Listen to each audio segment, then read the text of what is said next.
참으로 좋으신 아버지 감사합니다. 이른 새벽에 주님의 전에 나왔습니다. 하나님, 하루의 시작을 하나님 앞에 예배드리며 시작합니다. 이 새벽에 하나님 말씀하여 주시고, 하나님 말씀 읽을 때 깨닫게 하시고, 말씀 읽고 기도할 때 하나님 마음을 다하고 힘을 다하고 주 너희 하나님을 사랑하신 것처럼 사랑하며 주님 앞에 기도할 수 있도록 성령 하나님 인도하여 주옵소서. 오늘도 주님을 의지하며 예수님의 이름으로 기도합니다. 아멘. 네, 오늘은 사도행전입니다. 제가 앉아 여러분이 앉아 같이 교독하겠습니다. 데오빌로여, 내가 먼저 쓴 글에는 무릇 예수께서 행하시며 가르치시기를 시작하신부터 그가 사도들에게 성령으로 하시고 수천하신까지 기록하였노라.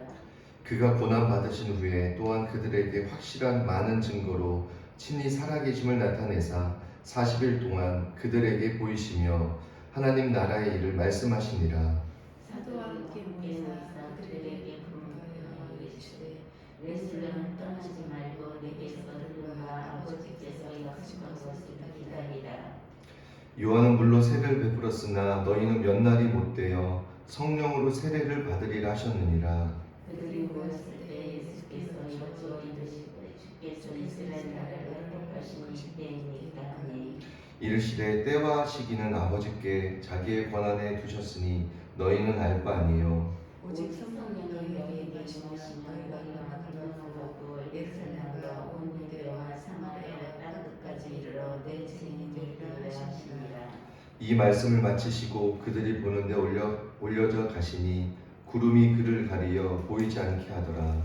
올라가실 때 제자들이 자세히 하늘을 쳐다보는데 흰 옷 입은 두 사람이 그들 곁에 서서 이르되 갈릴리 사람들아, 어찌하여 서서 하늘을 쳐다보느냐? 너희 가운데에서 하늘로 올려지신 이 예수는 하늘로 가심을 본 그대로 오시리라 하였느니라.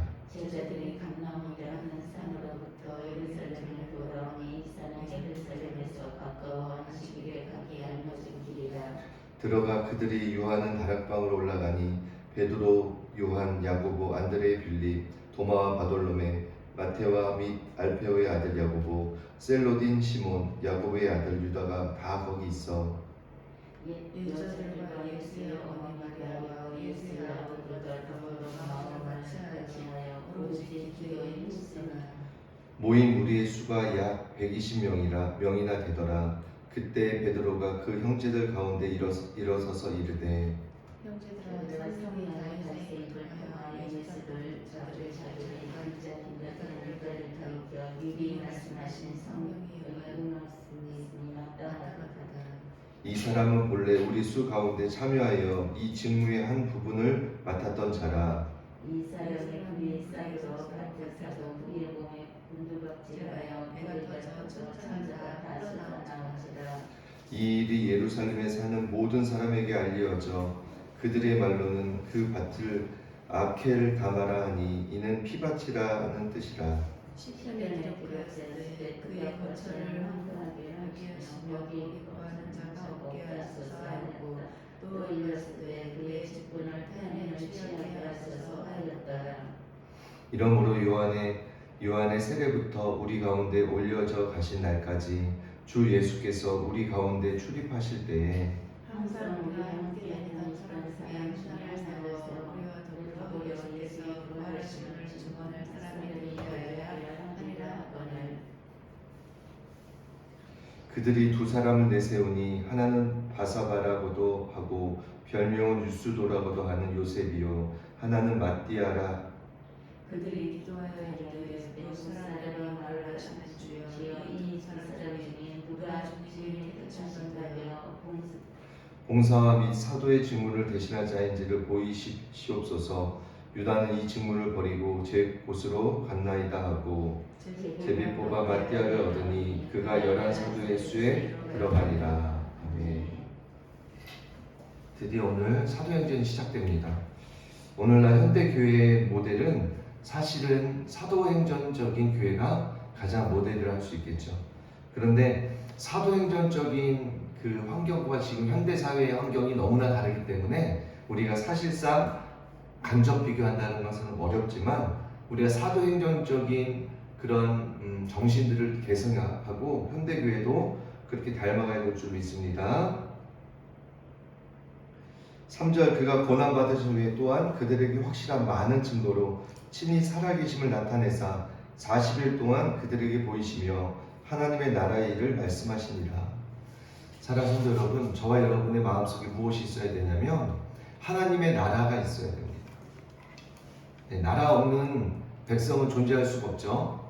하나님의 나라가 분명히 존재한다는 사실을 우리는 늘 마음속에 기억해야 되는 사실이죠. 그러니까 하나님의 나라가 없기 때문에 제가 예수님 처음 믿고 이해가 안 됐던 부분이 그거예요. 아니, 교회가 하나님의 교회고 예수님 머리 대신 교회라고 배웠는데 왜들 교회를 옮긴다고 하면 서로 그냥 목사님들 싫어하고 왜 그럴까 좀 이해가 안 되거든요. 왜냐면 하나님의 나라잖아요. 교회는 하나님이 통치하는 곳이고 예수님이 머리 되시고 주인 되시잖아요.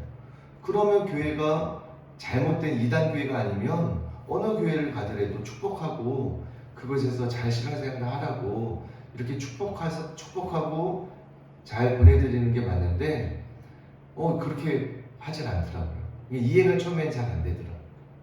근데 왜 그래요? 하나님의 나라가 그 마음속에 없기 때문에 그래요. 하나님의 나라라는 공동체 의식이 없어서 어느 교회를 가도 그곳이 잘못된 교회가 아니면 그곳에 가서 축복하고 잘 신앙생활 할 수 있게 격려하는 게 맞는데 오늘날 현대교회는 어떻습니까? 개교회 이기주의에 갇혀 있어요. 자기 교회, 그리고 교회 안에 교회가 크다 보면 또 각 교회마다 부서가 있잖아요. 뭐 남전도회, 여전도회, 뭐 권사회, 장로회 막 이렇게 나눠지잖아요. 그 안에서도 또 부서 이기주의가 또 있어요. 자기 부서 이기주의. 사실은 우리 이기주의적인 자기중심적인 마음을 우리는 내려놓아야 합니다. 근데 오늘날 교회들이요 내려놓지가 않아요. 다 자기중심적으로 생각하고 자기가 머리 되려고 하는 마음이 강해서 문제가 발생하고 있죠. 내 하나님의 나라를 생각해야 된다는 사실은 너무너무 중요한 것이죠. 그러니까 우리가 공동체 의식이 있어야 되고 근데 공동체 의식이 하나님의 나라라는 공동체 의식이 있어야 성도들을 볼 때 존중히 여길 수 있는 하나님의 자녀라는 그 정체성을 우리는 기억하고 우리는 그래서 남을 함부로 판단하지 않게 되는 거예요. 성도들을 함부로 판단하고 정죄하지 않게 되는 거예요. 왜냐하면 하나님의 공동체 의식이 있을 때 우리는 바라보는 시각도 달라진다는 사실을 우리는 기억해야 될 줄 믿습니다. 4절 사도와 함께 모이사 그들에게 분부하여 이르시되 예루살렘 떠나지 말고 내게서 들은 바 아버지께서 약속하신 것을 기다리라. 그러면서 세례 예수님이 기도에 전혀 힘쓰라고 가르치죠.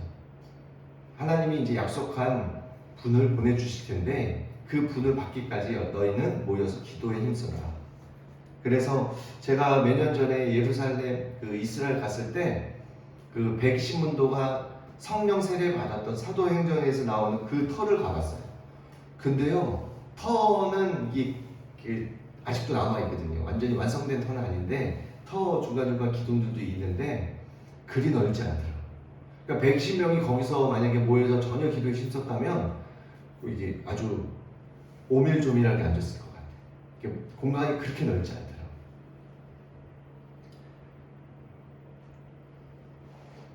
그러면서 아주 유명한 말을 하죠. 8절에 한번 읽어볼까요? 시작. 오직 성령이 너희에게 임하시면 너희가 권능을 받고 예루살렘과 온 유대와 사마리아와 땅끝까지 이르러 내 증인이 되리라 하시니라. 아멘. 어제 호주에서 목회하는 목사님 간증을 한번 들었던 간증인데 또 한번 듣다가 스르르 잠들었거든요. 호주에서 억울하게 옥살이 하면서 감옥 안에서 그냥 다 전도한 거예요. 대단하더라고요. 너무너무 간증이 은혜스러워요. 최단 시간에 100만 뷰까지 유튜브에서 최단 시간 100만 뷰까지 올랐던 분인데 이분 간증을 쭉 듣다가 그분이 그러더라고요. 그래서 복음 전하는 이 전도하는 일을 쉬면 안 된다. 어떻게 그 듣다가 그게 생각이 나서. 근데 오늘 8절에도 보니까요, 뭐라고 이야기해요? 내 증인이 되리라. 증인은 어떤 역할을 하나요? 내가 보고 알고 경험한 사실을 전하는 게 증인의 사명이죠. 증인의 역할이에요. 근데 예수님이요, 땅끝까지 이르러서 예수님의 증인이 되리라고 하시는 거예요. 예수님을 경험했고, 예수님과 함께했고, 예수님을 통하여 베풀어 주신 많은 사건들을 보고 기록했던 그 기록을 증언하라. 예수님 모르는 사람에게 증언하라 이거죠. 그러니까 우리도 하나님 말씀에 의지해서 증언하는 일에 자신감을 가져야 된다.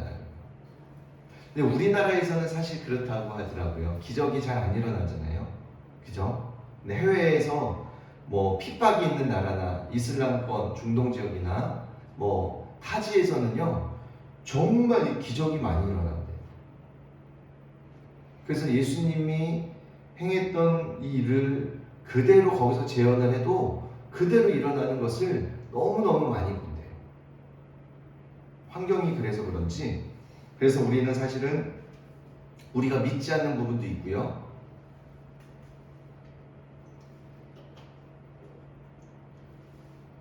믿지 않아서 경험을 못하는 부분도 있지만, 환경이 또한 어려워서, 환경이 달라서 또 그런 부분도 있죠. 근데 우리는 확실하게 증언을 해야 될 사명을 가지고 있어요. 긴가민가 전하는 게 아니고요, 확실하게 전하는. 그런 사람이 있잖아요. 그런 심리가 있어요. 쭈뼛쭈뼛 하면서 얘기하면 잘 안 들어요. 근데 분명하게 강한 어조로 얘기하면 들어요. 그게 심리가 있더라고요. 그래서 우리는 예수님을 증거할 때 쭈뼛쭈뼛 증거할 필요가 없어요. 예수님 믿으면 하나님의 나라에 갑니다. 예수님 믿으면 정말 행복합니다. 뭐 이렇게 우리는 강한 어조로 이야기할 필요가 있으시죠. 그래서 사실은 저와 여러분의 사명도 다른 사명이 아니고요, 하나님을 예수 그리스도의 증언하는, 하나님의 말씀을 증언하는 그 사명이 다 있다라는 사실을 우리는 늘 기억해 줄로 믿습니다. 22절 한번 읽어볼까요? 시작. 22절. 항상 우리와 함께 다니던 사람 중에 하나를 세워 우리와 더불어 예수께서 부활하심을 증언할 사람을 되게 하여야 하니라 하거늘. 사도 중에 12사도 중에 한 가룟 유다가 빠져버렸잖아요. 그래서 11사도만 남아 있었죠. 근데 여기서 그 얘기를 하는 거예요. 항상 우리와 함께 다니던 사람 중에 하나를 채워서 우리와 더불어 예수께서 부활하심을 증언할 사람, 부활하심을 증언할 사람이 되게 하여 하리라. 사실은 우리가 이 부활하심 증언이 너무 중요한 거예요. 우리가 예수님을 증언하는데 기독교 핵심은 뭡니까? 십자가에 예수님이 죽으심과 3일 만에 부활하신 사실을 우리가 믿는 거잖아요. 그죠? 그러면 기독교 핵심이 죽음과 부활이에요. 죽음과 부활. 그래서 우리가 예수님을 증언할 때 무엇을 꼭 빠뜨리면 안 돼요? 부활하신 예수님을 꼭 우리는 빠뜨리면 안 돼요. 근데 현대교회가 많이 잊고 있죠. 예수님이 사랑하십니다. 사형리도 물론 읽어드리지만 더 강조해야 될 부분은 뭐예요? 저와 여러분을 위하여 예수님이 2000년 전에 실제 이 땅에 인간의 모습으로 오셔서 저와 여러분이 죽어야 될 죄를 위하여 다 십자가에서 죽기까지 다 이루셨다. 거기서 그치면 안 되고요. 3일 만에 인간의 모습으로 3일 만에 다시 부활하셨다. 이거를 우리는 꼭 강조해야 되는 것이죠. 사도행전에서도요, 부활하심을 증언할 사람 12를 채워서 교회가 시작된 거예요. 그러면서 두 사람을 내세우면서 제비뽑기 합니다. 제비뽑기에서 26절에 한번 같이 읽어볼까요? 시작. 제비고와 마띠아를 얻으니 그가 11사도의 수에 들어가니라. 제비뽑아 마띠아를 얻으니 그가 열한 사도의 수에 들어가니라.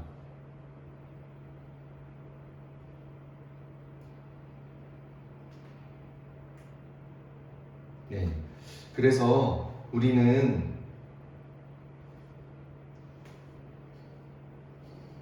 열한 사도가 잠깐 눈에 들어와서요. 열한 사도. 12사도 아닌가요? 그죠? 근데 여기서 열한 사도라고 하네요.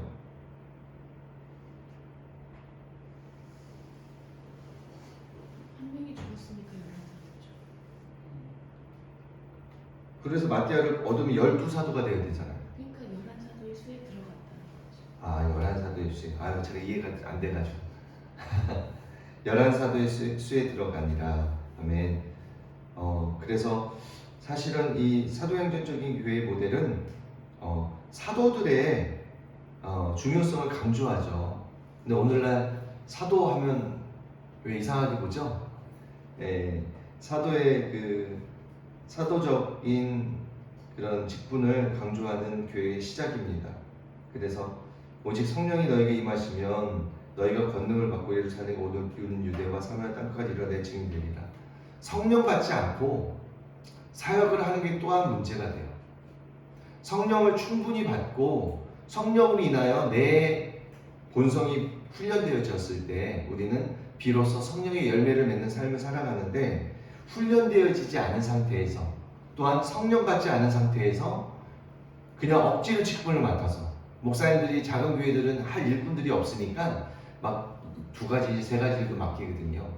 그러다 보니까 사명 없는데 은사도 없는데 억지로 섬기다 보니까 많은 경우는 문제가 되고, 또 섬기면서 지치고 섬기면서 상처받고 이렇게 되는 경향이 있습니다.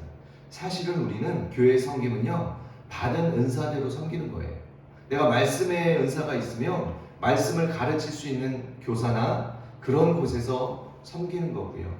내가 봉사의 은사가 있으면 그런 곳에서 섬기는 거고요. 받은 은사대로, 각각 은사대로 섬길 때 우리는 가장 효과적으로 교회를 섬길 수 있는 거죠.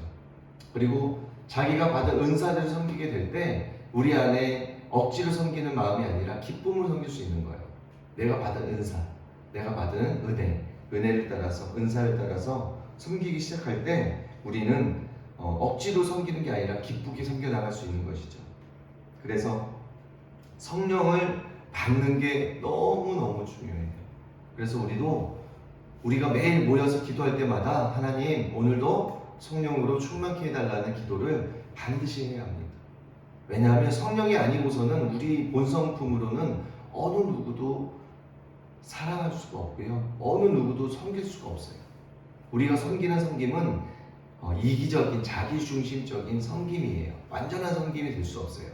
그런데 하나님이 우리와 함께 하시면서 성령님이 우리에게 충만하게 부어주시는 은혜로 말미암아 그 넘치는 은혜로 내가 섬기기 시작할 때 비로소 우리는 진짜 사랑하면서, 그 순간에 사랑하면서 섬길 수 있는 것이죠. 사랑할 수 있는 것이죠.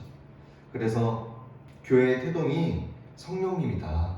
교회의 시작은 성령 받은 하나님의 사람들이 모여서 교회가 부흥했고 교회가 시작되었다. 우리는 이 사실을 기억하면서 오늘 우리 교회도, 우리가 섬기는 교회도 성령 충만함이 끊이지 않기 위하여 우리는 모일 때마다 기도해야 되는 줄 믿습니다.